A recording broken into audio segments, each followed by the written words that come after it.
A névoa descia sobre São Paulo como um pesado manto, escondendo a manhã atrás de um véu cinzento, no qual o som distante de passos apressados e o ranger de rodas pareciam ecos de um sonho mal lembrado. Na praça quase deserta, onde normalmente reinava uma solenidade silenciosa, uma velha carruagem de viagem, amassada pelo tempo, parou bruscamente. A porta se abriu de supetão, em meio ao ar úmido, surgiu uma jovem mulher. O vestido, outrora elegante, agora estava sujo e rasgado na barra. Os cabelos desgrenhados escapavam do pequeno chapéu, e o rosto pálido, assustado, trazia nos olhos um brilho de puro desespero. Elisa Azevedo saltou da carruagem como se fugisse de uma perseguição invisível. Ao olhar em volta, agarrou-se ao corrimão da escadaria de mármore para não perder o equilíbrio. A respiração vinha em sobressaltos, e lágrimas tremiam em suas faces, misturando-se às gotículas da névoa. No alpendre do casarão estava o mordomo, um homem alto, já grisalho, cujo rosto misturava surpresa e severidade. Ele ficou imóvel, sem saber o que fazer. Jamais algo assim havia acontecido diante da residência do Marquês Ricardo de Veraux. Por favor. A voz de Elisa saiu rouca enquanto ela se agarrava com força ao corrimão. Deixe-me entrar. Eu imploro. O mordomo recuou, atônito com a aparição daquela desconhecida naquele estado. As botinas dela deixavam marcas de lama nos degraus, mas Elisa não percebia nada além do medo que a dominava por dentro. Senhorita, a senhora, começou ele, mas naquele instante ouviu-se passos rápidos atrás dele. À porta surgiu o próprio dono da casa. O Marquês de Veraux era um homem no auge da maturidade, alto, contido, com uma expressão de inteligência e firmeza que raramente deixava transparecer emoções. Seus olhos escuros pousaram em Elisa, percorreram o vestido rasgado, o olhar aterrorizado, e tornaram-se mais atentos. O que está acontecendo aqui? Perguntou com calma, embora houvesse uma inquietação contida em sua voz. O mordomo se apressou em inclinar a cabeça. Perdoe-me, meu senhor, é uma dama. Ela súplica por abrigo. Elisa ergueu os olhos para o Marquês, cheios de súplica. Os lábios tremiam, a voz mal saía. Por favor, eu não posso explicar agora. Preciso de ajuda. Só por algumas horas. Permita-me ficar. O silêncio se instalou. De Veraux hesitou. Conhecia bem as regras da boa sociedade. Sabia que a presença de uma mulher desconhecida à sua porta poderia dar margem a comentários e escândalos. Ainda assim, havia algo no olhar dela que o impedia de virar as costas. Ele fez um breve aceno com a cabeça. Entre. O mordomo abriu a porta apressado, e Elisa, ao dar um passo à frente, quase caiu. O Marquês segurou-a pelo braço, sentindo o corpo dela tremer como uma folha ao vento. Sua mão era firme e quente, e por um instante ela teve a sensação de que o perigo havia recuado. Leve-a à sala de visitas, disse ele em tom baixo. Joaquim, traga água. Elisa assentiu, mas seus lábios estavam pálidos e o olhar se turvou. Ela entrou no calor e na quietude da casa. O corredor cheirava a madeira antiga, cereixá, mas ela mal percebia. A senhora está ferida? Perguntou o Marquês, observando-a atentamente. Não. Só preciso recuperar o fôlego, murmurou ela, agarrando-se às últimas forças. Joaquim trouxe a água, mas Elisa não conseguiu dar sequer um gole. O ambiente começou a girar. O chão pareceu fugir sob seus pés. Ela sentiu novamente os braços do Marquês amparando-a antes que caísse. Senhorita! Exclamou o mordomo, correndo até eles. Está tudo bem, disse de Veraux com voz calma, acomodando-a com cuidado no sofá. Elisa perdeu a consciência. O Marquês deteve o olhar em seu rosto, depois voltou-se ao mordomo. Chame Dona Ágata. Que cuide dela. Joaquim assentiu e saiu às pressas. E de Veraux, permanecendo ali diante da figura inerte da desconhecida, sentiu pela primeira vez em muitos anos um aperto no peito, um pressentimento confuso de que, com aquela jovem, algo havia entrado em sua vida para mudar tudo. Pouco depois, passos soaram à porta. Enquanto sobre São Paulo a névoa se adensava, pronta para ocultar qualquer segredo. A luz quente da lareira tremulava nos painéis entalhados da luxuosa sala, envolvendo tudo num brilho âmbar suave. Elisa começou a despertar lentamente, como se emergisse das profundezas de um sonho turvo. Primeiro percebeu apenas o silêncio e o aroma de lavanda, depois vozes abafadas. Cortinas pesadas isolavam o ambiente do frio matinal e da agitação da cidade. Senhorita Azevedo, consegue me ouvir? Uma voz suave e cuidadosa inclinou-se sobre ela. Diante de seus olhos surgiu o perfil severo de uma mulher de meia-idade, vestida com elegância e sobriedade. Era Dona Ágata, a governanta da casa, antiga preceptora de famílias respeitadas. Ela segurava a mão de Elisa e a olhava com genuína preocupação, sem julgamento ou estranhamento. Onde estou? Sussurrou Elisa, apoiando-se nas almofadas. Está na casa do Marquês de Veraux, respondeu Dona Ágata. A senhora passou mal na entrada. O senhor mandou cuidar de você e chamou o médico. Nesse momento, a porta rangeu suavemente e um médico entrou, um homem magro e enérgico, com cabelos grisalhos nas têmporas. Ele cumprimentou, verificou o pulso de Elisa sem fazer perguntas desnecessárias e recomendou repouso. Precisa descansar, senhorita. Vou mandar preparar leite morno com mel. Dona Ágata cuidará de você. Elisa assentiu, mas havia inquietação em seus olhos. As lembranças da noite anterior, a fuga, o medo, o desespero, passaram rápidas por sua mente. Ainda assim, ela não se atrevia a falar. Quando o médico saiu, um silêncio tenso tomou a sala. Quer que eu fique com você? Perguntou Dona Ágata em voz baixa. Por favor, respondeu Elisa, tocando-lhe a mão com gratidão. Pouco depois, o Marquês Ricardo de Veraux entrou. Vestia-se com sobriedade, sem ostentação. Os olhos escuros estavam atentos, os lábios comprimidos. Trazia um jornal nas mãos, mais como pretexto do que por interesse real. Como está se sentindo, senhorita Azevedo? Perguntou. A voz era calma, mas carregava uma preocupação contida. Elisa encontrou seu olhar com dificuldade. Melhor, obrigada, meu senhor. Perdoe-me pelo transtorno. Seu estado é mais importante que formalidades, respondeu ele suavemente. Fico satisfeito que tenha se recuperado. Ele se sentou à frente dela, observando-a com atenção.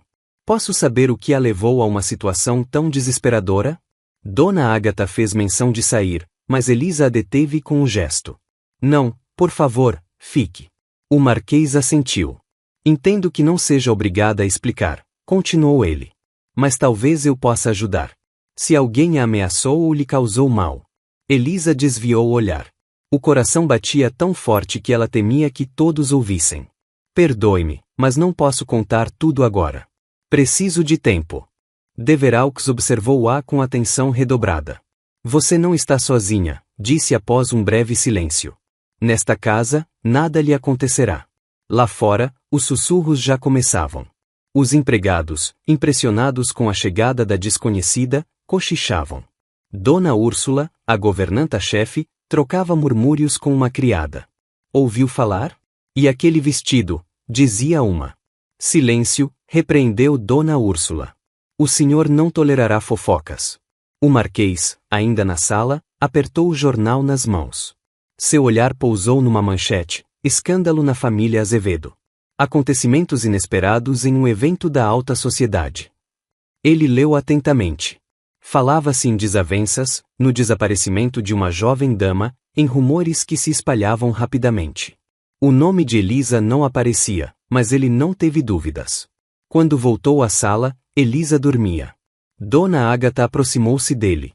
Ela está muito assustada, meu senhor. Algo sério aconteceu. Sim, respondeu ele, em tom breve. Cuidem bem dela. Ao sair, deteve Dona Úrsula com um gesto firme. Proíbo qualquer comentário sobre nossa hóspede. Ninguém deve perturbá-la. A noite caiu sobre a casa, carregada de presságios. Pela manhã, a luz atravessou as cortinas de veludo e tocou o rosto de Elisa. Tudo ali lhe era estranho: a mobília antiga, os passos abafados, o aroma de cera e água de rosas. Apesar do luxo, sentia-se prisioneira do próprio destino. Dona Ágata trouxe-lhe o café da manhã. Mais tarde, uma jovem criada apresentou-se. Sou Magali, senhorita. Fui designada para ajudá-la. Elisa sorriu timidamente. Enquanto caminhavam pela casa, Magali falava das regras, da marquesa viúva, exigente porém justa, e de Rosana, a irmã mais nova do Marquês, alegre e espontânea. Pouco depois, Elisa encontrou Rosana, que lhe sorriu com simpatia. A nossa hóspede misteriosa, disse ela. Fico feliz que esteja melhor. Naquele dia, Elisa respirou com mais liberdade. Não deixou de notar, porém, o olhar atento do Marquês à mesa do jantar. Está se sentindo melhor? Perguntou ele. Sim, obrigada, meu senhor. E em sua voz havia uma firmeza suave que ela ainda não sabia interpretar. A marquesa viúva, que observava cada palavra e cada movimento, comentou com frieza. Nesta casa, prezamos a decência e o respeito às tradições. Espero, senhorita Azevedo, que compartilhe desses valores. Sem dúvida, dona, respondeu Elisa com calma e contenção, embora por dentro tudo se apertasse. À noite, quando o casarão silenciou, Elisa não conseguiu dormir. Sentou-se junto à janela, ouvindo, além da parede, alguém tocar piano baixinho. Quando percebeu, encontrou Magali ali, pega de surpresa pelo próprio atrevimento. A criada corou, como se esperasse uma reprimenda, mas Elisa não julgou. Aproximou-se, com passos leves. Você toca muito bem, disse ela, sorrindo com delicadeza. Eu também amo música. Meu pai costumava promover noites com canções, leitura de poemas, era tudo tão vivo. Sério? Magali se iluminou. E a senhora sabe tocar? Um pouco, confessou Elisa. Mas eu gosto mais de ler. Foi a primeira vez que Magali viu nos olhos dela não só tristeza, mas uma curiosidade genuína, quase esquecida. E que tipo de livro a senhora gosta? Perguntou. Histórias de amor e honra, respondeu Elisa, pensativa. De coragem, de lealdade. Às vezes acho que esse tipo de história só existe nas páginas dos romances. Talvez a senhora me conte a sua favorita? Pediu Magali, tímida. Claro, sorriu Elisa, e a voz soou um pouco mais firme. Naqueles minutos, ela começava a confiar, pouco, mas o suficiente para sentir, pela primeira vez em muito tempo, que não estava completamente sozinha. Enquanto isso, no escritório, o Marquês Ricardo de Veraux, isolado atrás da porta fechada, não conseguia afastar a hóspede dos pensamentos. Recordava o perfil delicado, a dignidade em cada gesto, o modo contido de falar, e aquele olhar límpido em que se viam sofrimento e força ao mesmo tempo. Ele a via esforçando-se para ser grata sem se impor, para manter-se discreta e correta, mesmo em uma situação tão humilhante. Há mais nobreza nela do que em muitas damas da alta sociedade, pensou, contra a própria vontade. Mas ele não se permitiu ir além. A atração era clara demais, e perigosa demais para ambos. Nos dias seguintes, Elisa foi, aos poucos, se habituando à casa. Aprendeu a reconhecer vozes pelos corredores, a responder com compostura às perguntas da marquesa viúva, a sustentar conversa com Rosana, a rir com Magali por instantes, como se, por um momento, seus medos recuassem. Mas nem ela nem de Veraux ousavam admitir que entre eles havia algo maior do que gratidão e dever. Os olhares se cruzavam nos corredores, na sala de jantar, no jardim. E cada vez surgia entre eles um fio invisível, fino como teia de aranha, forte como aço. Ambos temiam dar o primeiro passo, mas ambos já sabiam, aquele encontro os mudará para sempre. Na casa dos Azevedo, Elisa aprenderá a esconder sentimentos. Porém ali, entre aquelas paredes, a cada dia ela esquecia um pouco mais do medo e escutava com mais clareza o chamado silencioso do coração. Naquela noite, quando a névoa voltou a envolver São Paulo, Elisa parou no meio da escadaria e ouviu, atrás da porta do escritório do Marquês, seus passos.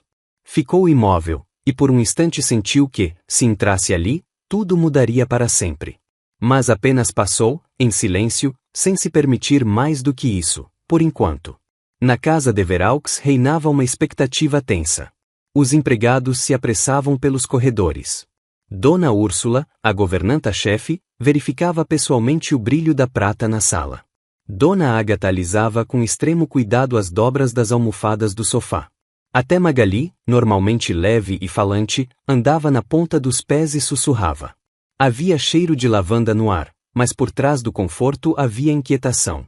Naquele dia esperavam a chegada de Dona Catarina, a marquesa viúva, mãe de Ricardo. Elisa sentiu esse nervosismo desde cedo. Tinham-lhe avisado, Dona Catarina era uma mulher rigorosa, que não tolerava desordem nem ambiguidades. No café da manhã, Rosana olhava para a hóspede como quem tenta encorajá-la, mas ela mesma parecia inquieta. Mamãe ama a ordem, disse Rosana em voz baixa quando ficaram a sós na galeria. Às vezes é dura, mas é justa.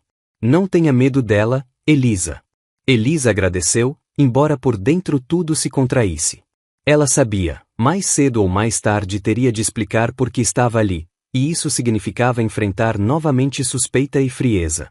Ao meio-dia, uma carruagem elegante com o brasão dos Deveraux subiu o caminho de pedras e parou diante do casarão. Um lacaio abriu a porta, e de dentro surgiu Dona Catarina. Alta, imponente, postura aristocrática, capa de viagem e um chapéu severo com plumas. O olhar era frio e cortante, os lábios apertados numa linha fina. Joaquim, avise ao meu filho que cheguei, ordenou, sem olhar para trás, e seguiu direto para a sala, onde todos já aguardavam. A primeira coisa que lhe chamou a atenção foi a presença de uma jovem desconhecida entre a família e as damas da casa. O olhar de Dona Catarina pousou em Elisa, e naquela pausa se sentiu toda a força do caráter da marquesa. Quem é você? Perguntou com frieza, ignorando cumprimentos. O silêncio caiu. Até o fogo da lareira pareceu estalar mais baixo. Elisa se levantou e fez uma reverência discreta, sustentando a dignidade com esforço. Meu nome é Elisa Azevedo, Dona Catarina. Sou hóspede nesta casa pela bondade de seu filho. Pela bondade do meu filho? Repetiu Dona Catarina, erguendo as sobrancelhas. E por qual motivo, senhorita Azevedo, você está aqui? Não me lembro de ter sido informada sobre a visita de uma jovem dama da família Azevedo.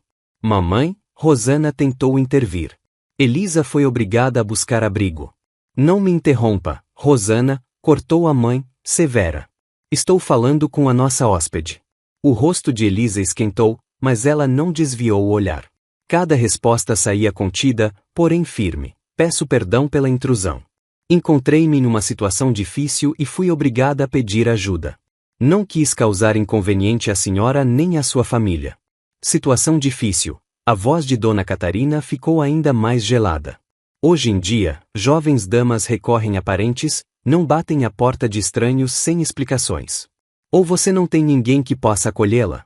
Elisa apertou os dedos, mas respondeu com honestidade. Precisei sair de casa de repente, Dona Catarina. Perdoe-me, não posso revelar detalhes. Sou grata pela hospitalidade e estou pronta para deixar o casarão, se minha presença for indesejada. Nesse momento, o Marquês Ricardo Deveraux entrou. Ele sentiu de imediato a tensão no ar, lançou um olhar rápido para a mãe e depois para Elisa. Não havia hesitação em seu rosto, apenas uma serenidade decidida. Mãe, disse ele, posicionando-se entre Elisa e Dona Catarina. A senhorita Azevedo realmente estava em apuros. Eu não poderia deixá-la sem ajuda. Até que tudo se esclareça, ela ficará nesta casa, sob minha proteção. Dona Catarina fitou o filho longamente. Havia ali não só desaprovação, mas também inquietação. Sob sua proteção, Ricardo, você tem consciência do que está fazendo? Pensou na reputação da família? Você ouviu o que já se comenta na cidade? Estão cochichando que no casarão do Marquês se esconde uma fugitiva.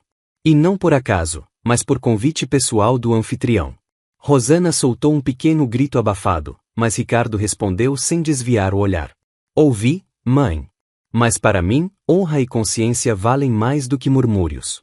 Se a senhora tivesse visto em que estado eu encontrei a senhorita Azevedo. Ah, não duvido que tenha sido muito dramático, interrompeu Dona Catarina, lançando a Elisa um olhar de gelo. Mas acredite, meu filho, nosso dever é proteger primeiro a nossa própria honra. Levamos tempo demais construindo nosso nome para permitir que seja manchado por uma história nebulosa. Elisa sentiu o chão vacilar. Quis dizer que não pedirá essa proteção, que iria embora para não provocar conflito entre mãe e filho. Mas Ricardo deu um passo à frente. Eu não permitirei que ninguém, nem mesmo a senhora, mãe, humilhe a senhorita Azevedo. Ela ficará o tempo que for necessário. Você é mole demais, Ricardo, disse Dona Catarina, fria. Mas entenda, seus atos já são assunto na sociedade. Não me espantarei se amanhã houver nova fofoca nos jornais. Que escrevam o que quiserem, cortou o Marquês, mas havia irritação em sua voz. Nesse instante bateram à porta. O mordomo entrou, após uma reverência, entregou um jornal recém-impresso.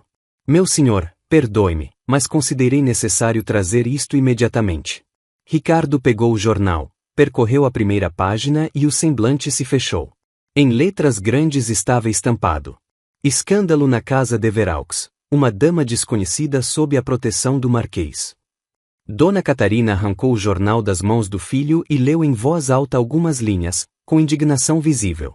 Dizem que o coração do Marquês foi capturado por uma fugitiva, cuja ligação com o respeitável nome Azevedo está envolta em mistério. A cidade ferve em rumores. Estará a aristocracia disposta a fechar os olhos para tais liberdades? Ela atirou o jornal sobre a mesa. É a isso que sua brandura leva, Ricardo. Nesse momento, Elisa deu um passo à frente. Sentia que precisava proteger não apenas a si mesma, mas também quem lhe estendera a mão. Por favor, Dona Catarina, disse com clareza e calma. Essas suposições não correspondem à verdade. O Marquês fez o que qualquer homem honrado faria. Eu não busco proteção nem vantagem. Se minha presença ameaça a honra da sua família, estou pronta para sair imediatamente. Dona Catarina a mediu em silêncio. Em seus olhos havia algo além de irritação, ansiedade, medo, e talvez uma pequena centelha de respeito por aquela disposição de se sacrificar. Você entende que sua partida não vai parar as fofocas? Perguntou, baixa. Entendo, respondeu Elisa. Mas não posso permitir que sua família sofra por minha causa. O Marquês se aproximou. Ninguém vai sair desta casa contra a própria vontade. Eu não sacrificarei a justiça para agradar a sociedade. Que me julguem, se quiserem. Rosana entrou na sala com os olhos cheios de lágrimas. Mamãe, por favor, não mande Elisa embora. Ela não tem culpa do que aconteceu. Dona Catarina suspirou e se sentou, e por um instante pareceu cansada, como se carregasse o peso do mundo nos ombros. Vocês são jovens demais para entender o quão perigosos são esses jogos de reputação, disse, mais baixa. Mas talvez haja na determinação de vocês algo que falta à nossa sociedade. O silêncio voltou a pesar na sala. Elisa permanecia de pé, as mãos baixas, e nos olhos já não havia medo, apenas cansaço e firmeza. O dia caminhou para o entardecer, e na casa de Veraux reinava inquietação. Os empregados cochichavam pelos corredores, repetiam rumores, olhavam com apreensão para os jornais. Dona Catarina recolheu-se aos seus aposentos, e Rosana não se afastou de Elisa, tentando sustentá-la com palavras gentis. Mais tarde, a sós, Ricardo ficou olhando pela janela do escritório. São Paulo afundava no crepúsculo. As luzes dos postes tremeluziam na névoa, e parecia que a cidade inteira observava e esperava o desfecho daquela história. Pela primeira vez, Ricardo compreendeu com clareza: sua decisão podia virar não apenas sussurros, mas um escândalo real, capaz de destruir tudo o que construíra ao longo dos anos. Sentiu o peso da responsabilidade, pela família, por Elisa, pela própria honra. Naquela noite, ele demorou a adormecer. As perguntas giravam sem descanso. Agira corretamente? Estava disposto a ir até o fim por uma jovem cuja verdade poderia se tornar uma catástrofe? E se um dia a realidade viesse à tona e fosse muito pior do que os rumores? No corredor escuro, passos leves soaram. Um vulto parou, silencioso, do outro lado da porta do escritório, e Ricardo entendeu. À frente não haveria apenas a luta contra o preconceito, mas algo para o qual ninguém naquela casa estava preparado. A noite desceu sobre o casarão, trazendo novos perigos e novas esperanças. A casa de Veraux se preparava para uma recepção noturna com cuidado especial. Os espelhos reluziam, velas tremeluziam em candelabros de bronze, e taças de cristal tilintavam suavemente nas mãos dos empregados. Os convidados chegavam um a um, enchendo os salões com risos, o farfalhar de tecidos e a música da conversa elegante. Elisa, apesar da ansiedade, manteve-se digna. Seu vestido era simples, porém impecável, e seu olhar, sereno, embora o coração batesse acelerado. Ela sentia olhares sobre si. Algumas damas, ao saberem de sua presença na casa do Marquês, cochichavam por trás de leques, outras a examinavam com curiosidade descarada. Mas Elisa se esforçou para não demonstrar nada, conversando com Rosana, que não a largava por um instante. Naquela noite, apareceu também Sr. Barros, um velho amigo da família de Veraux. Era um homem da sociedade, espirituoso, mas conhecido na cidade como um fofoqueiro incansável. O traje era antiquado, porém lustroso, o olhar, penetrante, a meia sorriso, ligeiramente irônico. Meu caro Ricardo! Exclamou ele, apertando com força a mão do anfitrião. Quanto tempo! Sua casa, como sempre, cheia de hóspedes encantadores. É bom vê-lo, Barros, respondeu o Marquês, com um sorriso um pouco tenso. O Sr. Barros varreu o salão com os olhos. Sua atenção foi capturada por Elisa. Ele estreitou os olhos, inclinou a cabeça, e sem disfarçar o interesse, avançou na direção dela. Permita-me apresentar-lhe a senhorita Azevedo, começou Ricardo. Mas Barros já o interrompeu. Azevedo? O Sr. Barros repetiu, com surpresa teatral. Não me diga que é a filha do falecido baronete Azevedo, de Minas Gerais? Que curioso! Eu conheci seu pai, senhorita. Um homem excelente. Até o dia em que os negócios dele foram ao chão, e então, de repente, tudo ficou mais silencioso ao redor.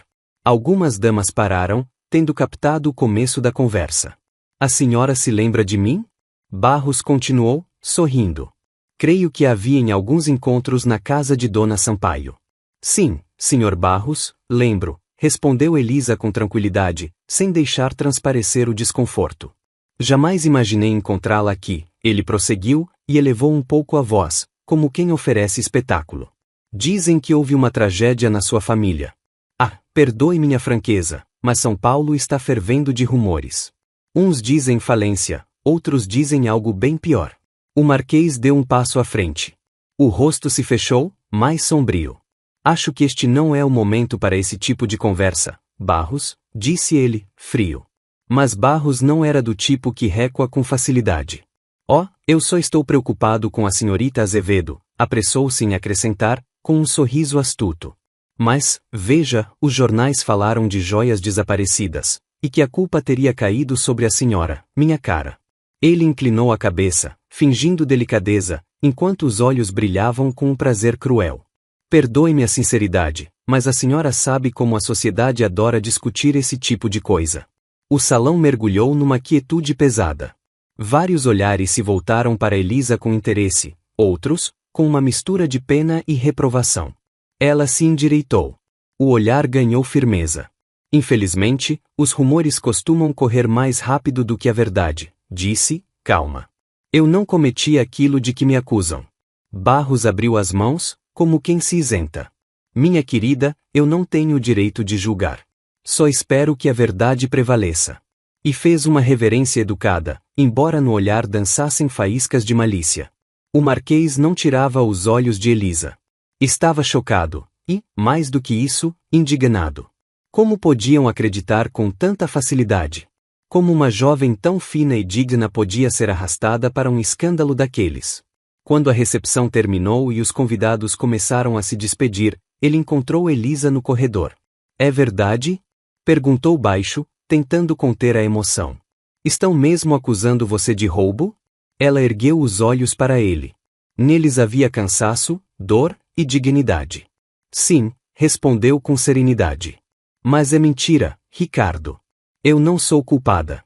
Por que não me disse antes?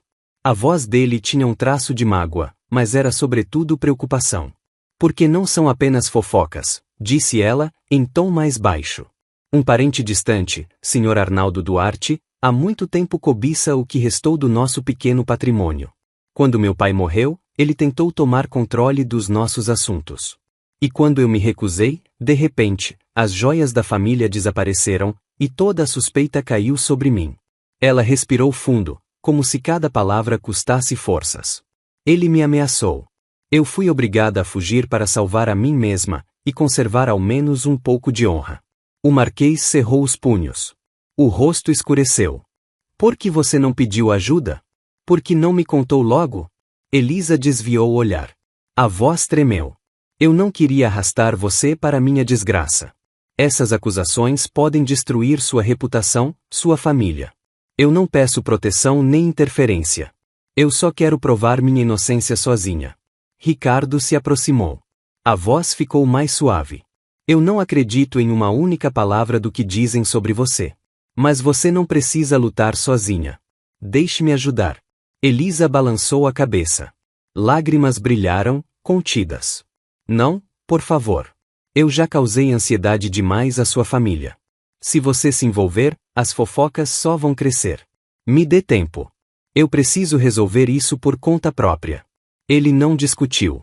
Em vez disso, tocou a mão dela com cuidado. Eu não vou desistir, disse baixo. Prometo respeitar sua decisão. Se precisar de ajuda, você sabe onde me encontrar. Ela agradeceu com um olhar em que se misturavam gratidão e tristeza. Naquela noite, Elisa demorou a adormecer. Pensava na luta que a esperava, na confiança que o Marquês lhe dera, e em quantas provas ainda teria de enfrentar. Do lado de fora, os rumores voltavam a rastejar, mas agora ela sabia. Tinha um aliado, mesmo que não pedisse por ele. No escritório, Ricardo permaneceu no escuro, olhando o reflexo da vela. Respeitar a vontade de Elisa lhe exigia esforço, mas ele a respeitava. E agora entendia que estava em jogo muito mais do que sua reputação. A casa mergulhou numa quietude tensa, cheia de presságios vagos. Ninguém ali sabia que, já na manhã seguinte, uma nova notícia chegaria ao casarão, capaz de mudar tudo para Elisa e para os Deveraux. O ar na casa Deveraux estava pesado de ansiedade e tensão. Os empregados cochichavam nos corredores. Dona Úrsula, com o rosto fechado, vigiava se Elisa não permanecia tempo demais na sala. Dona Catarina, a marquesa viúva, recolhia-se cada vez mais aos próprios aposentos, relendo em silêncio os jornais mais recentes, sem esconder a irritação. Parecia que cada passo de Elisa ecoava naquela casa, provocando uma nova onda de comentários e suspeitas. Ricardo, acostumado à ordem e serenidade, sentia pela primeira vez que perdia o controle do que acontecia. Mas dentro dele crescia algo teimoso e decidido, o desejo de proteger Elisa, apesar de ameaças e advertências. Naquele dia, ele ficou no escritório mais tempo do que o habitual, folheando cartas e cartões de visita de conhecidos na polícia e na advocacia. Ele compreendia. Se não começasse a agir agora, os rumores engoliriam não só o nome de Elisa, mas também a honra de sua família. Pegou a pena e escreveu pedidos curtos de encontro, para um inspetor da Polícia Civil, para um velho amigo no gabinete de influência política, para um banqueiro que conhecia os negócios dos Azevedo. Cada carta era ditada não apenas pelo dever, mas pelo coração. Enquanto isso, a tensão na casa aumentava. À noite, quando Elisa desceu à sala, sentiu os olhares dos empregados ainda mais cautelosos e as conversas mais baixas. Dona Catarina, sentada numa poltrona junto à janela, não escondia a antipatia fria. Senhorita Azevedo, a voz dela cortou o ambiente. Espero que entenda que sua presença aqui causa estranhamento na sociedade. Eu não posso permitir que a reputação do meu filho e da minha filha seja colocada em risco por causa da sua história nebulosa. Elisa empalideceu quase imperceptivelmente e baixou os olhos. Perdoe-me, Dona Catarina, respondeu baixo. Eu não gostaria de ser um peso. Então talvez devesse considerar voltar para seus parentes, disse Catarina, brusca, os lábios apertados. Mamãe, por favor, Rosana tentou intervir. Elisa não tem culpa. Você é ingênua demais, minha filha, cortou a mãe. Neste mundo, bondade raramente é recompensada. Nesse instante, o Marquês entrou. Sua presença mudou a atmosfera de imediato. Ele parecia calmo, mas havia decisão no olhar. Mãe, eu já disse, a senhorita Azevedo ficará nesta casa o tempo que for necessário. Eu assumo todas as consequências. Dona Catarina fitou o filho com um olhar penetrante. Você não entende onde isso vai dar, Ricardo. Você arrisca tudo o que construímos por gerações. Eu entendo todos os riscos, respondeu ele, firme. Mas não permitirei que a injustiça vença dentro da minha casa. E convidou Elisa a segui-lo até a biblioteca. Ela o acompanhou, sentindo o peso nos ombros diminuir, ao menos por alguns instantes. Na penumbra acolhedora da biblioteca, com o cheiro de livros antigos e madeira encerada, Elisa se permitiu respirar. Sentou-se perto da janela. Ricardo ficou em frente, observando-a atentamente.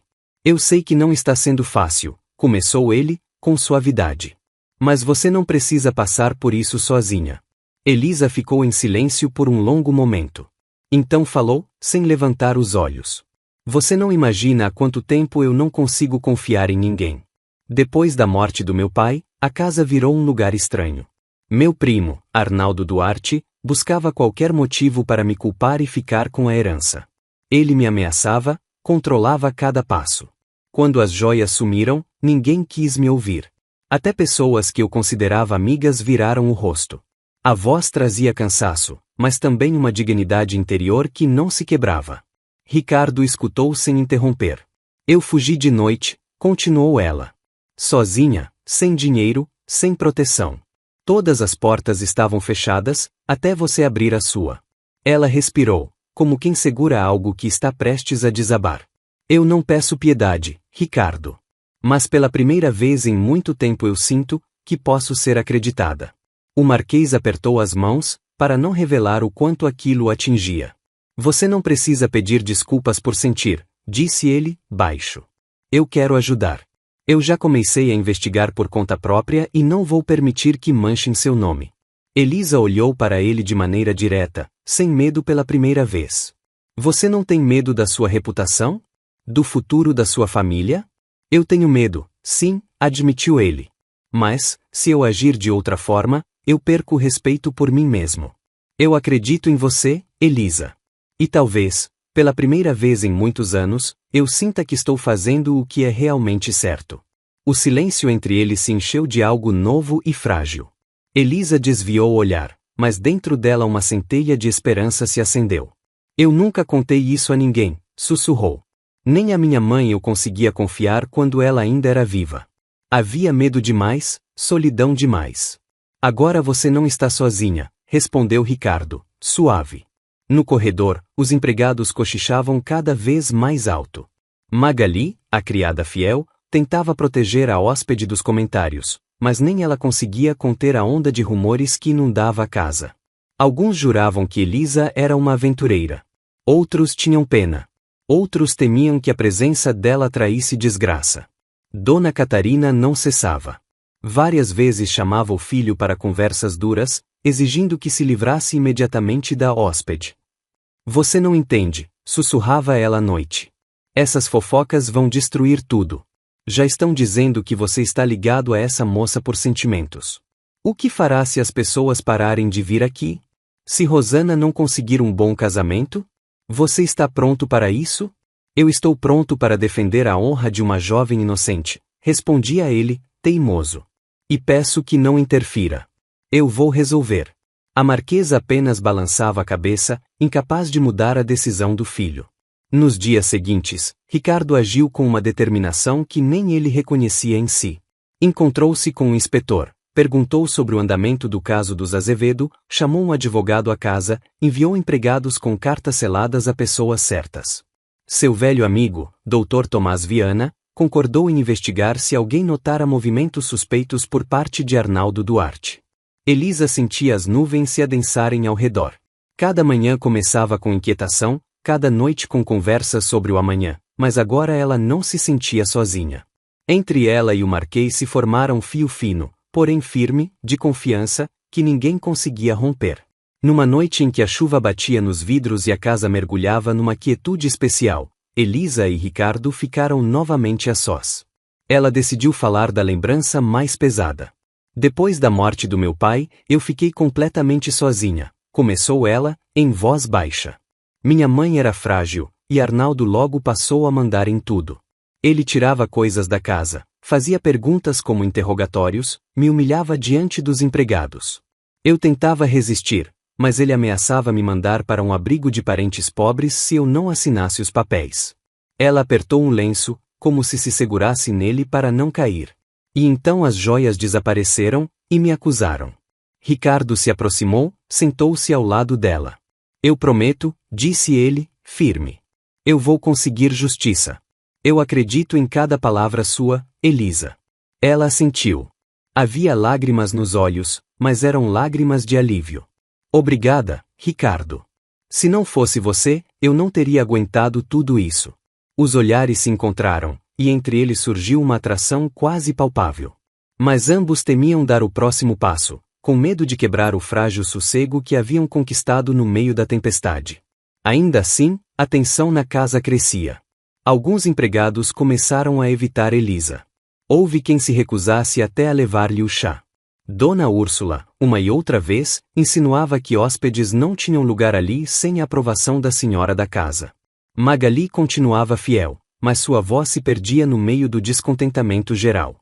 Numa certa noite, quando as luzes da casa já iam se apagando, Dona Catarina chamou o filho aos seus aposentos. Ricardo, disse ela, com uma firmeza fria, eu não posso mais tolerar a presença dessa moça sob o nosso teto. Amanhã ela deve partir. Não vou permitir que a honra da família seja sacrificada por causa da história duvidosa dela. O Marquês ouviu em silêncio. Mas, ao sair, respondeu com a mesma rigidez. Ela ficará aqui enquanto eu quiser. Ao amanhecer, pairava no casarão um ar pesado, quase de tempestade. Mas nem Elisa nem Ricardo pensavam em ceder. Ambos sabiam, à frente não haveria apenas uma luta por honra, haveria algo maior do que a simples verdade. Naquele instante, decidia-se o futuro não apenas dos dois, mas de toda a família Deveraux. Naquele dia, o casarão parecia respirar inquietação. Desde cedo, os empregados andavam na ponta dos pés, evitando qualquer conversa alta, e Dona Catarina observava tudo com uma vigilância fria. O Marquês estava sombrio. Rosana não conseguia ficar parada. E um rumor começou a correr pelos corredores como um vento gelado. Um inspetor de polícia estava a caminho. Logo o rumor virou realidade.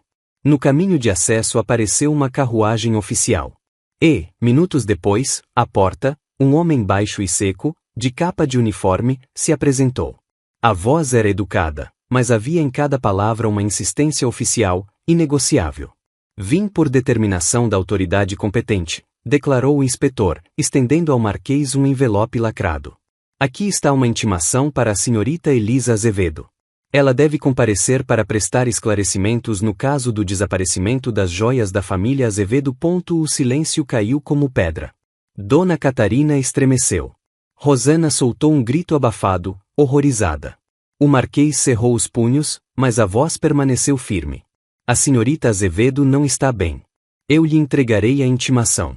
Agradeço. O inspetor fez uma leve reverência, mas o olhar dizia claramente que não sairia sem uma resposta concreta.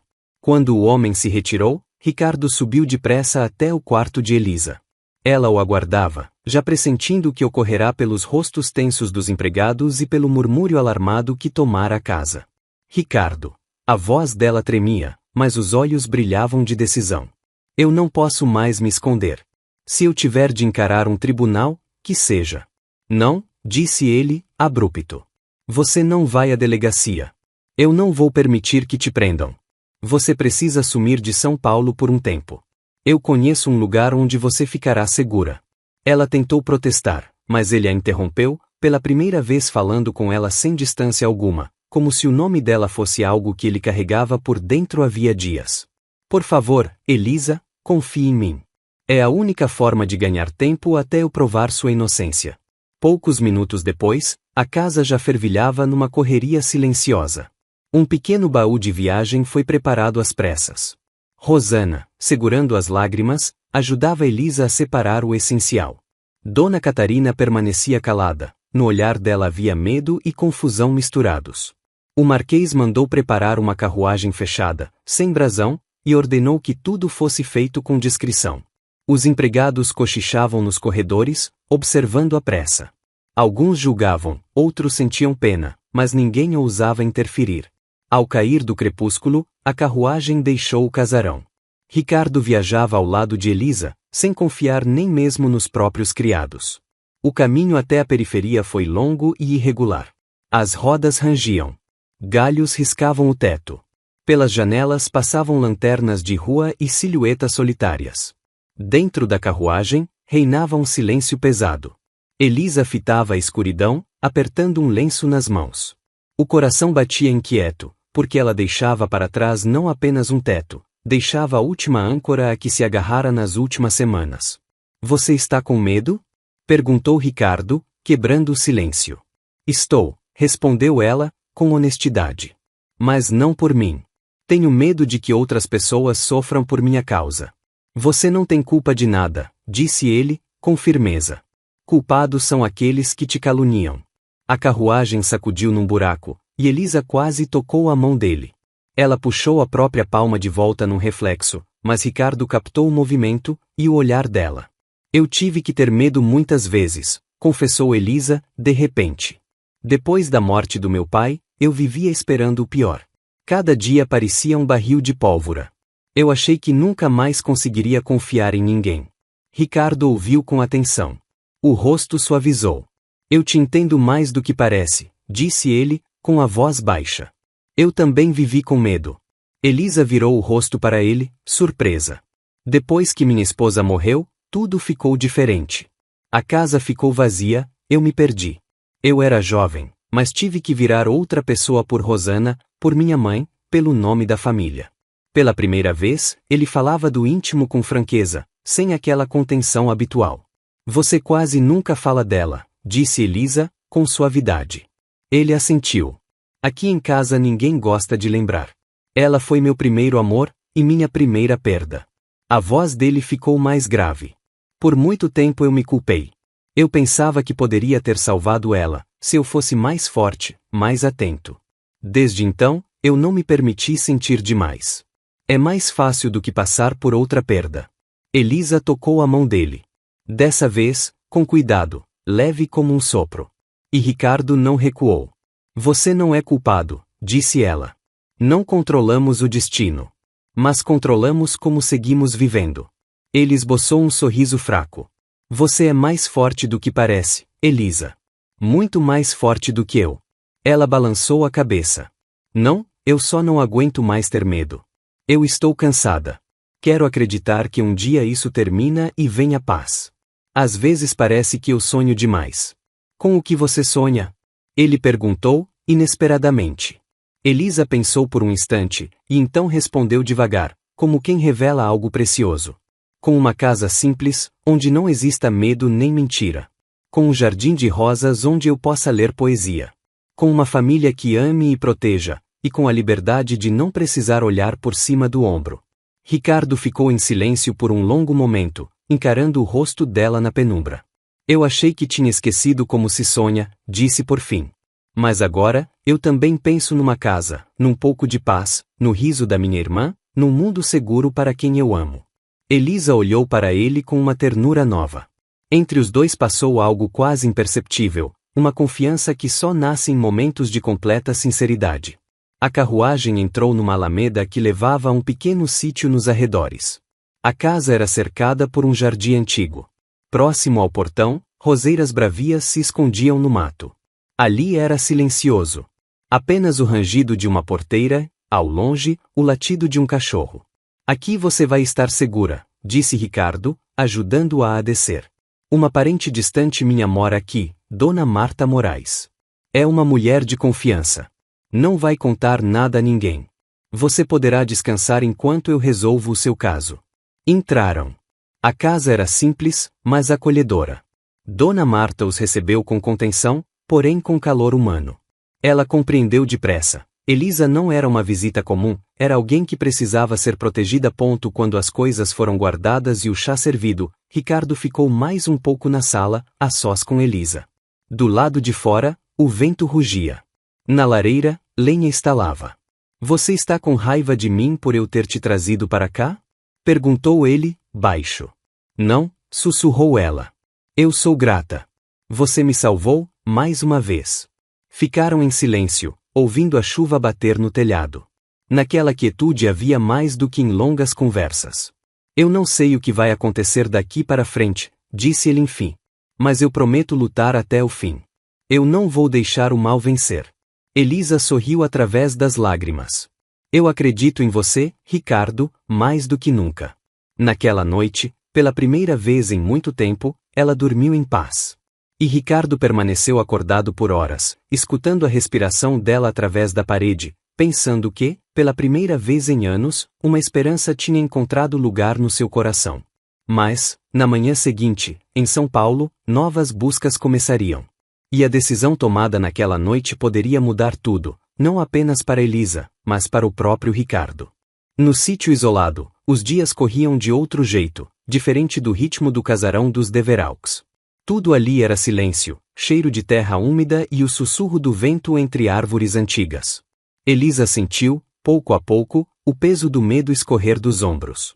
Ela acordava cedo, ia ao jardim com a grama ainda molhada de orvalho e cuidava das plantas com carinho, tentando recuperar roseiras e jasmins abandonados.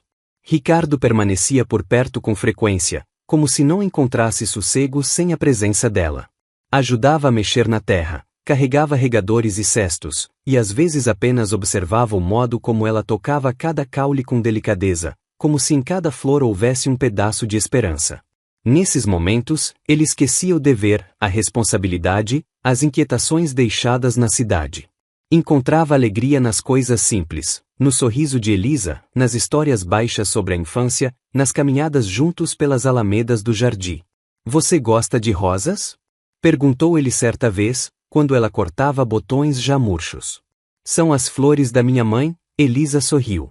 Quando eu era pequena, nós cuidávamos juntas de um roseiral. Eu achava que nada de ruim poderia acontecer enquanto aquele cheiro estivesse por perto. Ricardo observou os dedos dela roçando as pétalas e sentiu uma onda de ternura subir pelo peito. Você é forte, Elisa, disse em voz baixa. Mais forte do que você mesma imagina. Ela se constrangeu um pouco, mas não desviou o olhar. Eu só aprendi a me manter de pé. Às vezes, força é a única coisa que sobra. Entre eles, nasciam alegrias pequenas. Cafés da manhã na varanda, livros que Ricardo lia em voz alta à noite, música. Elisa, às vezes, sentava ao piano antigo da sala e tocava, deixando a melodia dizer o que ela não conseguia colocar em palavras. Os empregados da casa de Dona Marta logo notaram as mudanças. A cozinheira cochichava com a criada, espiando pela janela. Você viu como ele olha para ela? Murmurava uma. E ela olha para ele como se o resto do mundo não existisse, respondia a outra. E quando ele segurou a mão dela no jardim, quando ela quase escorregou, eu nunca vi ele assim. A proximidade entre os dois se tornava evidente até para olhos contidos, mas eles pareciam não notar, ou fingiam não notar, o quanto as conversas tinham ficado mais longas, o silêncio mais profundo, e as confissões mais inevitáveis. Numa noite em que o céu se fechou com nuvens pesadas, Elisa ficou no jardim mais tempo do que o habitual. As primeiras gotas a surpreenderam perto da cerca viva, e ela correu para casa. Mas, ao chegar ao alpendre, parou. Ricardo estava ali, sob a cobertura, observando a tempestade. Você se molhou? Disse ele, oferecendo um chale. Eu nem percebi que escureceu, ela respondeu, sem jeito. Aqui é tão quieto, que dá para esquecer de tudo. A tempestade ganhou força. As janelas tremiam com o vento. Na sala, acenderam velas. Elisa, enrolada no chale, sentou-se perto da lareira. Ricardo sentou-se ao lado, e entre os dois caiu aquela quietude especial que só existe entre pessoas que já não precisam se esconder. Eu quero te contar tudo, disse ela de repente, encarando as chamas. Até o fim, sem lacunas. Ricardo virou-se inteiro para ela. O olhar era atento e suave. Eu estou ouvindo, Elisa. Ela ficou em silêncio por um tempo, buscando as palavras. Quando falou, a voz tremia de tensão. Depois que meu pai morreu, meu primo Henrique Duarte apareceu na casa. Ele sempre invejou nossa posição, e agora tinha poder. Primeiro tentou me convencer a casar com ele, dizendo que assim salvaria o nome da família. Quando eu recusei, ele começou a me ameaçar. Depois começaram a assumir papéis, contas, e, pouco depois, as joias da família. Ela respirou, como se cada frase abrisse uma ferida. Ele falsificou o testamento e me acusou de roubo. Ninguém acreditou em mim. Todos sabiam das dívidas. Os empregados disseram que eu tinha acesso ao cofre. E ninguém quis ouvir minha versão. Eu fui obrigada a fugir. Ricardo escutava sem interromper. Havia raiva nos olhos, não contra ela, mas contra quem poderia fazer aquilo com uma jovem indefesa. Por que você não me contou antes?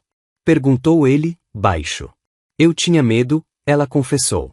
Medo de que ninguém acreditasse, medo de te puxar para o meu pesadelo, mas eu não consigo mais calar. Eu estou cansada de viver na sombra da mentira. Ele estendeu a mão. E, dessa vez, Elisa não recuou. Os dedos se entrelaçaram com firmeza, como um pacto. Eu te prometo, disse Ricardo, com voz de aço, eu vou encontrar provas da sua inocência. Eu não vou permitir que esse homem fique impune. Isso é perigoso, sussurrou Elisa. Se Henrique descobrir que você se envolveu. Que ele tente, respondeu Ricardo, e havia metal na voz. Eu tenho contatos. Tenho meios. Eu não tenho medo dele nem dos rumores. Ficaram muito tempo na penumbra, ouvindo o trovão. Já não havia entre eles a antiga insegurança, apenas confiança e uma proximidade crescente, quase assustadora. Cada olhar, cada toque, se tornava mais consciente. No dia seguinte, a vida seguiu. Elisa voltou ao jardim, Ricardo a ajudou, sem esconder o prazer do trabalho simples. Às vezes as mãos se encontravam por acidente sobre um cesto de flores, e ambos mantinham o toque por mais tempo do que era necessário. Os empregados viam como ele sorria para ela de um jeito que não sorria para mais ninguém. Mas dentro de Ricardo havia uma batalha. Ele não podia esquecer que seu dever era proteger não apenas Elisa, mas também a honra da família, o nome de Veraux, agora ligado ao nome daquela fugitiva. Ele sabia que na cidade deviam estar comentando seus atos, que a mãe jamais perdoaria aquele desafio. E ainda assim, toda vez que via Elisa, os argumentos da razão se desfaziam diante da força de um sentimento que, dia após dia, só crescia. Certa noite, Dona Marta segurou Elisa junto à porta. Perdoe-me, senhorita, disse com cautela, mas tenha cuidado. A casa é pequena, aqui tudo se vê. E as pessoas gostam de falar. Obrigada, Dona Marta, respondeu Elisa, e havia calma em sua voz. Eu já me acostumei com fofocas. Eu só me importo com uma coisa, que a verdade vença. Ricardo, na sombra, ouviu aquela conversa, e no peito dele se chocavam duas forças, dever e desejo. Ele sabia que mais um passo em falso, e estaria preso ao próprio coração. Quando a tempestade enfim se acalmou e as primeiras estrelas apareceram no céu, Elisa saiu para a varanda. Ricardo veio até ela. Os olhares se encontraram. Naquele instante, os dois entenderam, já não era possível esconder. Mas novas provações os aguardavam, e nenhum deles podia saber quantos obstáculos ainda se ergueriam entre o amor e o dever. A manhã no sítio amanheceu silenciosa, mas aquele silêncio parecia enganoso para Elisa. Depois de tantos dias marcados pelo cuidado e pela presença de Ricardo, ela se viu sozinha pela primeira vez. O Marquês deixará a casa na véspera, seguindo para São Paulo. Agora o esperavam buscas por provas, encontros com advogados e autoridades que ele esperava trazer para o seu lado. Ele partirá com inquietação, mas prometera, com firmeza, que voltaria com notícias e que, em hipótese alguma, permitiria que ela ficasse sem proteção. Desde cedo, Elisa andava pelo jardim sem conseguir sossegar. Tentava se distrair com trabalho, podava roseiras, separava sementes, regava canteiros, mas os pensamentos voltavam, insistentes, às possíveis ameaças. Sem Ricardo por perto, os medos tornaram-se novamente palpáveis. Parecia haver perigo atrás de cada janela. Cada batida à porta podia ser anúncio de desgraça. Dona Marta Moraes percebia o inquieto estado dela, mas evitava perguntas que só abririam mais feridas. Na casa reinava um cuidado contido. Os empregados traziam chá, deixavam frutas, mas fugiam de conversas longas. À noite, Elisa sentou-se ao piano tentando acalmar a mente com música, mas os dedos tremiam sobre as teclas. O vento batia nos postigos, e cada rajada parecia presságio. No dia seguinte, perto do meio-dia, um desconhecido chegou ao sítio. Era alto, magro, com traços duros e um olhar frio. Dona Marta o deixou entrar com reserva, compreendendo que ele não viera como um visitante comum. Por favor, senhor, seu nome? Perguntou ela, na porta. Duarte, respondeu ele, sem sequer dar atenção à dona da casa. Eu procuro minha irmã, Elisa Azevedo. Disseram-me que ela está escondida aqui. O nome soou como um golpe para Elisa. Ela ficou imóvel por um instante, então, se obrigou a reunir forças. Saiu para o hall. Todas as inquietações que tentará calar acenderam de novo, numa só chama. Henrique, disse ela, com frieza, esforçando-se para não demonstrar o abalo. Até que enfim, ele respondeu, encarando-a com atenção cortante. Irmã, o que você pensa que está fazendo? A cidade inteira comenta sua fuga e seus crimes. Acha que, se escondendo atrás de paredes alheias, vai escapar da justiça? Eu não fiz nada vergonhoso, disse Elisa, firme. Você sabe disso. Henrique soltou um som curto, quase um riso, e os lábios se torceram numa expressão de desprezo. Se dependesse de mim, Eu resolveria isso em família, declarou. Mas você escolheu outro caminho. Agora a polícia está atrás de você. A sociedade virou as costas. Só existe uma forma de consertar tudo: voltar para casa e assumir a culpa. Aí nós conversamos, sem julgamento público. Apenas um acerto familiar. Você não quer que seu nome vire motivo de vergonha no país inteiro. Você sabe perfeitamente que eu não sou culpada. A voz de Elisa endureceu. Foi você quem falsificou documentos. Foi você quem armou o desaparecimento das joias. Eu não voltarei para sua casa para virar vítima das suas intrigas. Henrique deu um passo à frente. O rosto ficou mais rígido. Pense, Elisa, até quando você pretende se esconder? Você acha que esse seu marquês vai te proteger para sempre? Quando ele perceber o tamanho do problema que você traz para a família dele, ele será o primeiro a te abandonar. Ricardo não é assim, respondeu ela, baixo, mas com convicção. Diferente de você, ele sabe o que é honra. Os olhos de Henrique faiscaram de raiva, mas ele se controlou rápido demais para não ser calculado. Você sempre foi teimosa, rosnou, contido. Mas lembre, se você não voltar por vontade própria, as consequências serão muito piores. Desta vez eu não vou amenizar nada. Que a lei caia sobre você com todo o peso. Então que a lei me julgue, e não você, disse Elisa, erguendo o queixo. Henrique a mediu por um longo instante, então, virou-se bruscamente e saiu, deixando para trás um frio que parecia ter ficado preso na casa. Quando a porta bateu, Elisa sentiu um tremor passar pelo corpo. Permaneceu no hall sem conseguir se mover.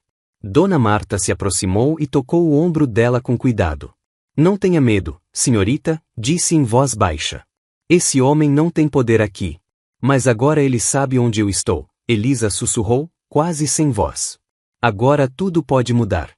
Enquanto isso, em São Paulo, Ricardo Deveraux encontrava-se com um advogado e tentava rastrear indícios dos documentos falsificados que poderiam inocentar Elisa.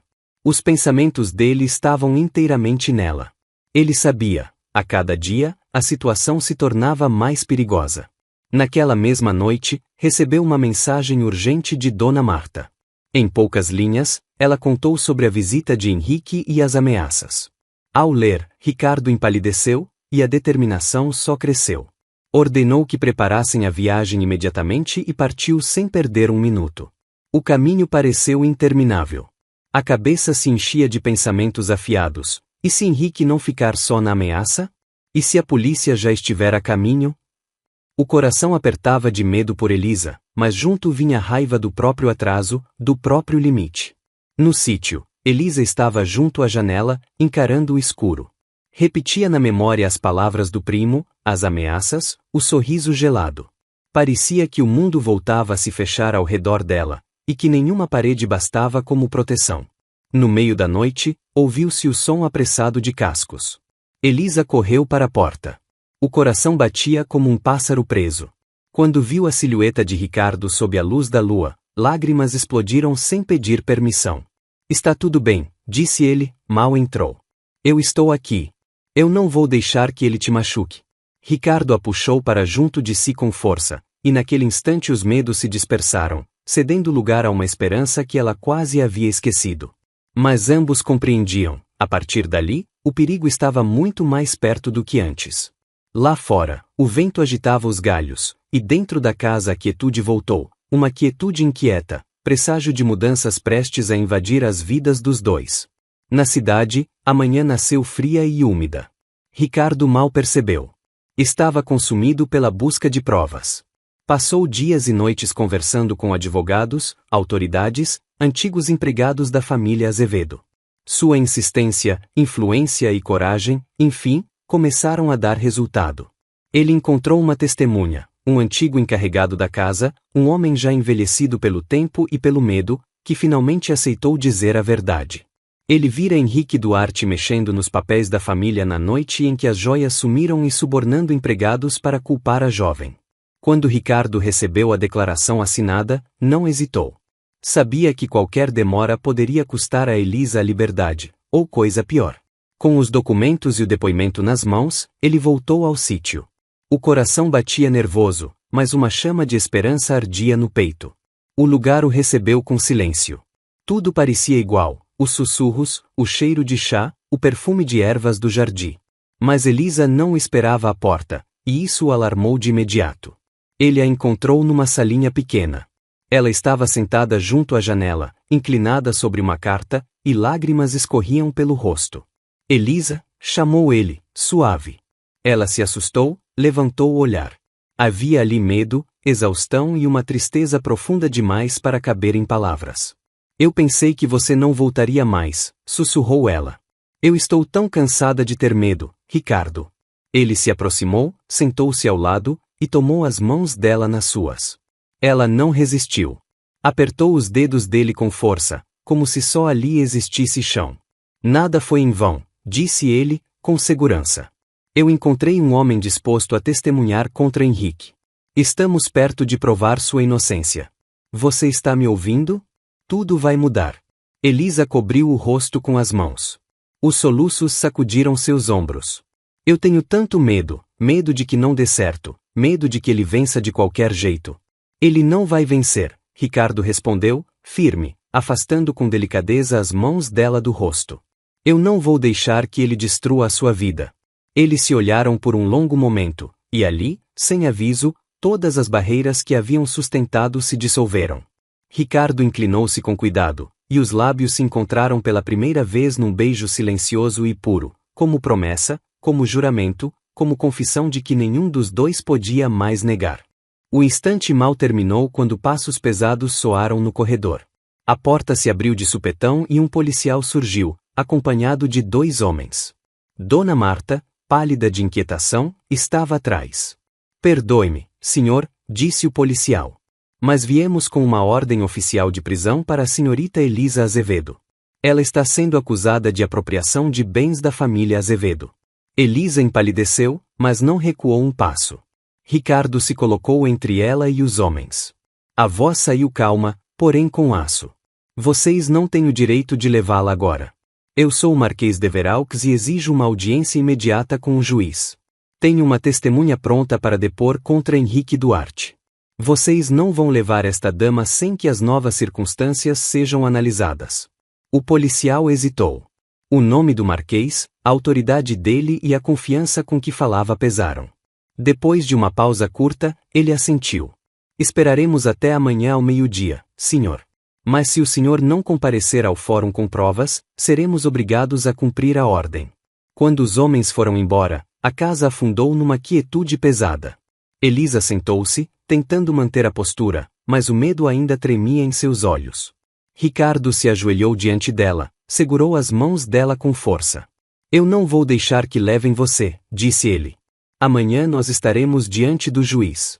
Eu estarei ao seu lado, e ninguém vai ousar acusar você sem motivo sólido. Ricardo, ela sussurrou, pela primeira vez em semanas permitindo-se acreditar em algo bom.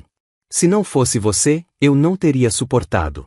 Ele apertou as mãos dela ainda mais. Nós estamos juntos, Elisa. Eu não vou permitir que te façam mal. Tudo vai mudar. Eu prometo. Pela primeira vez em muito tempo, ela sentiu não apenas o medo do futuro, mas uma esperança verdadeira, luminosa. Dentro dela nascia a crença de que a justiça podia vencer, porque ao seu lado estava alguém disposto a lutar por ela até o fim. Naquela noite, o ar na casa não tinha a mesma tristeza de antes. Do lado de fora, o vento rugia, mas o coração de Elisa batia mais calmo. Amanhã, tudo poderia mudar. E ela estava pronta para encarar o que viesse, porque já não estava sozinha. O fórum estava tomado por um rumor de vozes, cheiro de capas molhadas e uma tensão cortante, quase palpável. O teto alto devolvia cada som, cada suspiro, cada movimento nervoso. No banco dos acusados, Elisa estava sentada, ereta e pálida, mas com firmeza nos olhos. Ao lado, Ricardo de Veraux. O rosto dele era concentrado, o olhar impenetrável. Havia jornalistas, figuras da sociedade paulistana, até algumas damas conhecidas. Todos queriam ver o desfecho do caso que incendiara os comentários. A opinião pública já parecia decidida, muitos julgavam Elisa culpada, poucos acreditavam na inocência dela. O juiz, um homem mais velho de rosto severo, ouviu as acusações com atenção. O advogado de Henrique insistia em provas incontestáveis, joias desaparecidas, contas manipuladas, depoimentos de empregados apontando para Elisa. Ela escutava com um sorriso amargo. Quantas vezes já ouvirá aquilo? Quantas vezes esperara que a verdade aparecesse? Quando chegou a vez da defesa, o salão silenciou. Ricardo se levantou. A voz saiu firme e tranquila. Excelência, eu trago uma testemunha, o antigo encarregado da família Azevedo, Sr. William Santos. Ele presenciou acontecimentos na noite em que tudo desapareceu. Um murmúrio atravessou o salão. Pela primeira vez, o nome daquele homem era pronunciado em público. William, nervoso, torcendo o chapéu entre as mãos, deu um passo à frente e começou a falar. No início, tropeçava, mas a cada frase ganhava coragem. Eu vi o Sr. Henrique Duarte entrar tarde da noite no escritório do falecido baronete. Ele me mandou não me meter, mas eu ouvi ele revirando documentos. Mais tarde, eu vi quando ele saiu levando uma caixa de joias e entregou para um dos homens dele. E eu não vi a senhorita Elisa naquela noite. Depois vieram cartas que Ricardo conseguirá recuperar. Nelas, Henrique ordenava a transferência de fundos da família e ameaçava Elisa. Outras provas também foram apresentadas. Criados que haviam sido subornados para ficar calados, agora, sob ameaça de responsabilidade legal, confirmaram que agiram por ordem de Henrique Duarte. A acusação tentou contestar as palavras das testemunhas. Mas as evidências eram irrefutáveis. O juiz examinou os documentos com atenção, fez perguntas diretamente a Henrique várias vezes, e, a cada minuto, ele ficava mais nervoso. Respondia com grosseria, atropelando palavras, e, em certo momento, simplesmente se recusou a falar. No fim do dia, o juiz anunciou a decisão. Com base nas provas e nos depoimentos apresentados, as acusações contra a senhorita Elisa Azevedo são retiradas. O verdadeiro responsável, Sr. Henrique Duarte, será detido e levado a julgamento. Ao ouvir a absolvição, Elisa apertou as mãos sobre o colo. Lágrimas de alívio subiram aos olhos. Ela olhou para Ricardo. No olhar dele havia orgulho e ternura, mas a alegria veio com um gosto amargo. Quando a audiência terminou, o público se apressou a deixar o salão. Alguns desviavam o rosto. Outros lançavam a ela olhares duros, como se a inocência provada não bastasse para apagar o veneno das suspeitas. Do lado de fora, repórteres e curiosos já aguardavam. O cochicho, os sorrisos tortos, os olhares cheios de desconfiança e prazer mal disfarçado eram quase piores do que o próprio processo. À noite, na casa dos Deveraux, a atmosfera estava esticada ao limite. Rosana correu até Elisa e a abraçou com força. Dona Ágata, em silêncio, a parabenizou pela vitória. Mas Dona Catarina manteve uma calma gelada, como se nada do que acontecerá tivesse mudado o peso do mundo. Você conseguiu o que queria, Ricardo, disse ela ao filho, quando ficaram a sós. A moça foi inocentada, mas não pense que isso termina aqui. Você ouviu o que andam dizendo? Em clubes, em recepções. A reputação da nossa família está ameaçada. O nome Deveraux agora está colado a esse escândalo. Eu fiz o que minha consciência mandou, respondeu o Marquês, firme. Consciência não vai salvar sua irmã das fofocas. Catarina apertou as palavras, como se cada sílaba fosse uma lâmina. Já chegaram cartas. Convites foram cancelados. Uma proposta de casamento para Rosana está por um fio. Todos te acham imprudente. E, se você continuar se envolvendo com essa mulher, vai destruir tudo o que eu construí por anos. Você deve cortar qualquer ligação com Elisa. Imediatamente. Ricardo não respondeu de imediato. O rosto ficou sombrio. Ele via Elisa na sala, absolvida e, ainda assim, alerta, sentindo os olhos dos empregados, sabendo que uma parte inteira da cidade queria vê-la longe, humilhada, apagada. Mais tarde, quando a casa finalmente silenciou, ele a encontrou no jardim. Elisa estava entre as roseiras, olhando para o céu escuro. Acabou? Ela sussurrou. Eu estou livre, mas a que preço? Você não está sozinha, disse ele, aproximando-se. Eu tenho orgulho de você, Elisa. Ela balançou a cabeça, e havia dor no gesto. Sua família, sua mãe, a sociedade, nunca vai me aceitar. Eu não quero ser a causa da sua ruína, Ricardo. Nos olhos dele ardia uma angústia funda. Mas, se eu desistir de você, eu vou trair a mim mesmo. Então você tem que escolher, disse ela, segurando lágrimas com dificuldade. Eu não ouso pedir nada. Sou grata por você ter acreditado em mim. Ele tomou a mão dela com cuidado. Entre os dois caiu uma quietude pesada, dolorosa, aquela que existe apenas diante da decisão mais importante de uma vida. Enquanto as luzes da casa iam se apagando, dentro de cada um deles uma tempestade rugia, capaz de destruir tudo, ou de abrir caminho para uma esperança nova. Na casa dos Deveraux, instalou-se um silêncio insuportável. Depois da absolvição de Elisa e do escândalo que sacudira a alta sociedade paulista, cada passo, cada olhar ali parecia carregado de expectativa, como se o próprio destino segurasse a respiração, decidindo como aquela história terminaria. As noites eram longas e frias. O vento sussurrava do lado de fora, e, dentro, flutuavam murmúrios de inquietação e pressentimento. Ricardo quase não aparecia em sociedade. Evitava encontros e conversas, passava horas trancado no escritório, curvado sobre cartas e papéis que já não tinham qualquer sentido. O coração dele se dividia entre o dever para com a família, as tradições que sustentavam o sobrenome, e o sentimento por uma mulher que ele já não conseguia arrancar de dentro de si. Numa noite, quando Elisa, exausta, saiu para o jardim vazio, Ricardo foi atrás. Observou de longe enquanto ela andava entre as roseiras, a cabeça baixa, como se quisesse desaparecer na sombra. Quando ele se aproximou, ela estremeceu, mas não se afastou. Me perdoe, disse ele, baixo. Eu não queria que tudo isso caísse sobre você. Mas eu não consigo mais viver pela metade, Elisa. Ela o encarou com dor e ternura ao mesmo tempo. Não peça desculpas, Ricardo. Eu sou a culpada de tudo. Eu trouxe desgraça para sua casa, coloquei em risco a felicidade de Rosana e a paz da sua mãe. Eu tenho que ir embora, para que você possa consertar tudo. Ele segurou a mão dela com força, como se aquele gesto pudesse impedi-la de cair no abismo para o qual a culpa a empurrava. Não, disse ele, decidido. Eu não vou deixar você ir. Eu escolho você, Elisa. Eu te amo. E eu não vou renegar isso, mesmo que, para isso, eu tenha que abrir mão de tudo o que um dia me foi precioso. Ela ficou imóvel, sem conseguir acreditar. Você não entende, isso significa romper com sua família, com seu passado. Sua mãe nunca vai abençoar a nossa união. Eu falei com ela, Ricardo confessou, e a voz falhou por um instante. Ela não vai me perdoar por essa escolha. Mas eu sou um homem adulto. Só eu posso decidir com quem eu devo estar. Ele se ajoelhou entre as sombras do jardim, e, por um momento, tudo ao redor desapareceu. Restou apenas ela, e a voz dele. Elisa Azevedo, você aceita se casar comigo? Não para salvar honra alguma, não por pena. Mas porque eu não consigo imaginar a vida sem você. Lágrimas surgiram nos olhos dela. Mas eram lágrimas de felicidade. Sim, ela sussurrou. Eu te amo, Ricardo.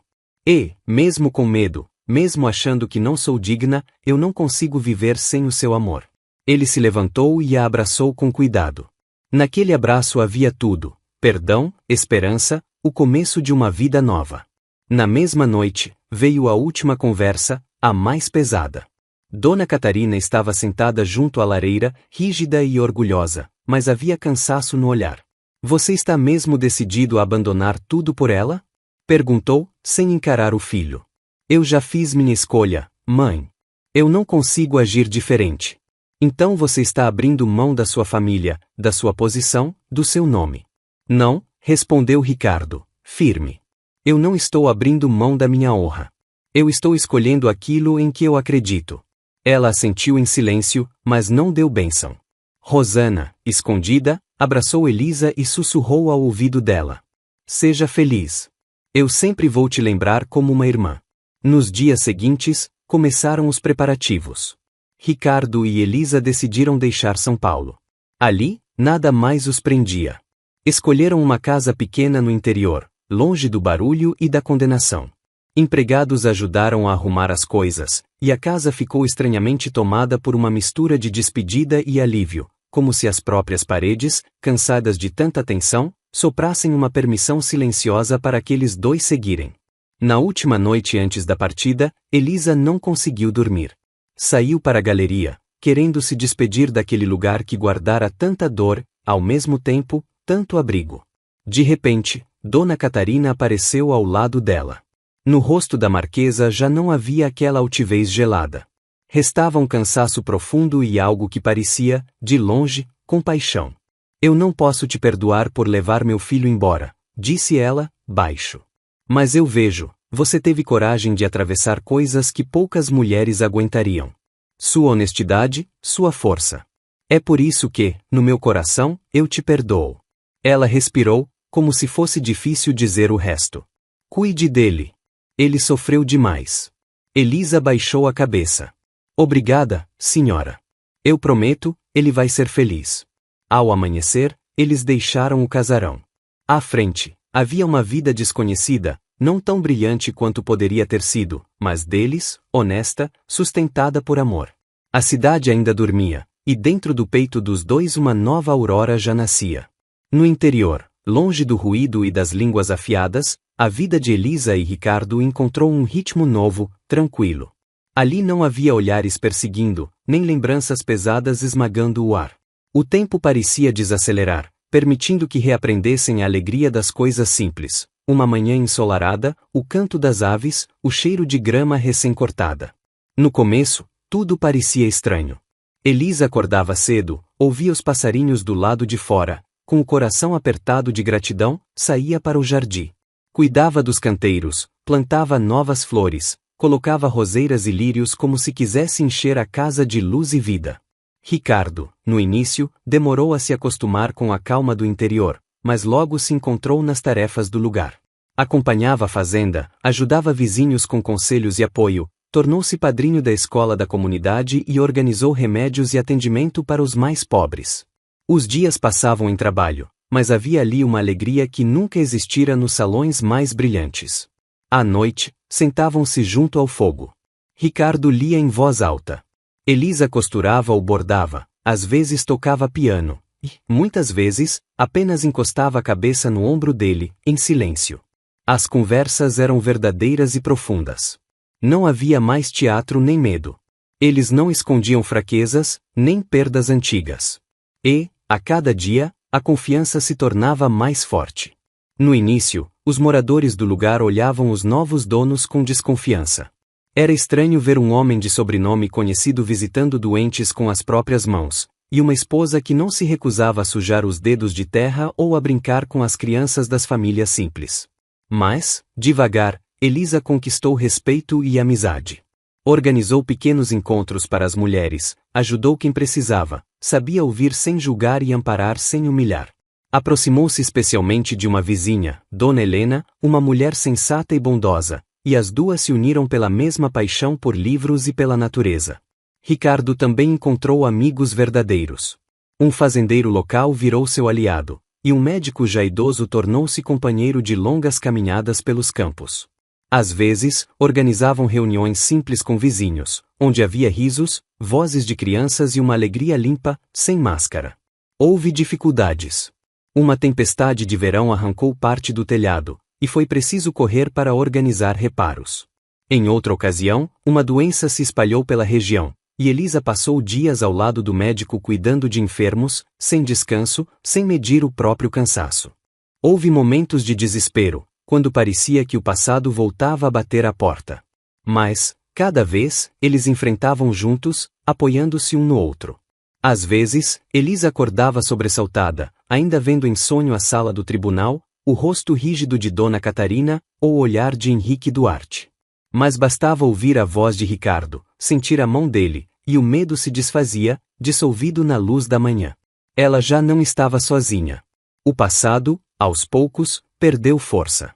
O tempo foi costurando feridas, e novas preocupações, pequenas alegrias, enchiam os dias de sentido. Eles não buscavam brilho nem aprovação. O que tinham era simples, mas verdadeiro: confiança, trabalho, cuidado. Certo dia, anos depois, quando a primavera começava a se firmar, Elisa saiu ao jardim com um vestido claro. Parou no caminho, respirou o perfume das rosas e fechou os olhos por um instante, saboreando a paz. Ricardo apareceu na porta, com roupas simples e o sorriso que ela tanto amava. Aproximou-se, tomou as mãos dela, e no olhar dele havia tudo: gratidão pelas tempestades atravessadas, ternura, e um tipo de felicidade quieta, profunda. Você está linda, ele disse, apenas. Elisa sorriu com lágrimas de alegria. Foi você que me fez assim. Você me devolveu fé em mim, na vida, no amor. Eles ficaram ali, cercados por flores, com o sol aquecendo seus rostos. Já não havia medo nem dúvida. Tudo o que ficará para trás apenas fortaleceu o que existia entre eles. O amor deles atravessara calúnias e perdas, suportara pressões e escolhas impossíveis, e agora era o maior tesouro que possuíam. Naquele dia, Elisa entendeu: felicidade verdadeira não é a ausência de dor. É a coragem de seguir em frente, de mãos dadas, apesar de tudo.